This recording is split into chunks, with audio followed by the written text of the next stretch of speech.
Cut throat city, तो इस का मतलब क्या है मैं आपको यहाँ पर समझा देता हूँ। तो देखो यहाँ पर हमें एक कैरेक्टर देखने को मिलता है जेम्स ब्लिंक का, जो कि इसने ये जो कट थ्रोट सिटी है ये कॉमिक लिखा हुआ होता है, लेकिन कोई भी कंपनी इस कॉमिक को पब्लिश करने के लिए रेडी नहीं होता है और उसी वजह से उसका सपना सपना ही रह जाता है। तो यहाँ ये जो चीज़ मैंने आपको बताई है ना, ये इस फिल्म में उतना ही है जितना मैंने आपको बताया, बस उतना ही, उससे ज़्यादा और इस फिल्म का टाइटल का इस मूवी में और कुछ भी काम नहीं है। अब अगर मैं बात करूँ बाकी की, तो यहाँ पर ये जो फिल्म है ना, ये फिल्म ट्रू इवेंट पर बेस्ड है, जिसको इस फिल्म में काफ़ी अच्छे से दिखाया भी गया है। लेकिन ये जो फिल्म है ना, वो एक तरीके से खिचड़ी सी हो गई है, जिस वजह से इस फिल्म को देखने में वो मज़ा नहीं आ पाता है और ना ही फिल्म इतनी ज़्यादा इंटरेस्टिंग है, क्योंकि यहाँ पर ये फिल्म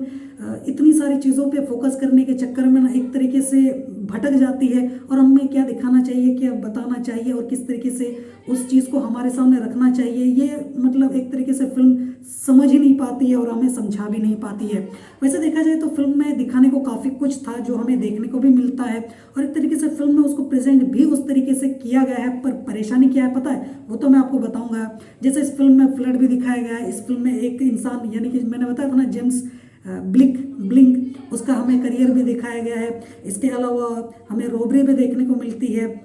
इसके अलावा कैसे कुछ लोग मुसीबत में फंसते हैं, कैसे निकलते हैं, तो यहाँ पर काफ़ी सारी चीज़ें, इसके अलावा गैंग वॉर भी है मूवी में। तो कहने का मतलब है कि मूवी में काफ़ी सारी चीज़ें थी दिखाने को और जिसको दिखाया भी गया है, पर इतनी सारी चीज़ों को दिखाने के चक्कर में ना ये मूवी एक तरीके से खिचड़ी ही हो गई है, जिसको देखकर उस वैसा मज़ा आता नहीं है और ये फिल्म वैसा मज़ा आपको दे भी नहीं पाएगी। और एक बहुत बड़ी इस फिल्म की जो परेशानी जो मैं आपको बताने की कोशिश कर रहा था वो ये है कि इस फिल्म का जोनर क्या है, एक्शन क्राइम, पर एक और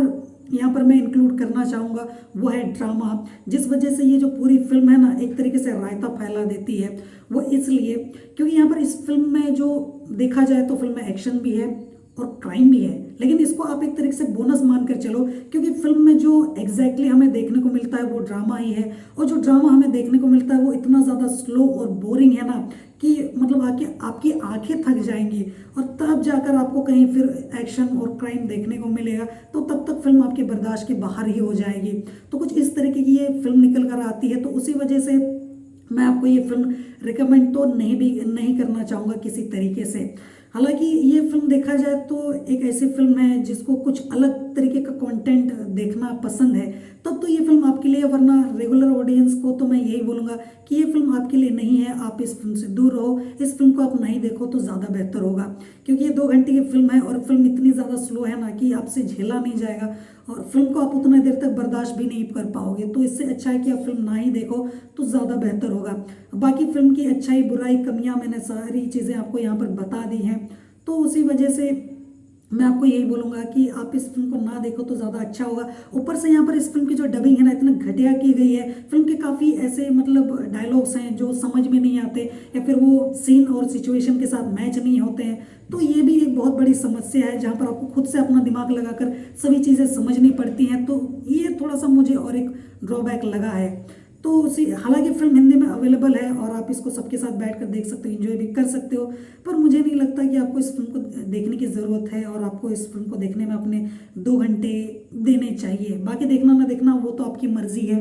जोहार।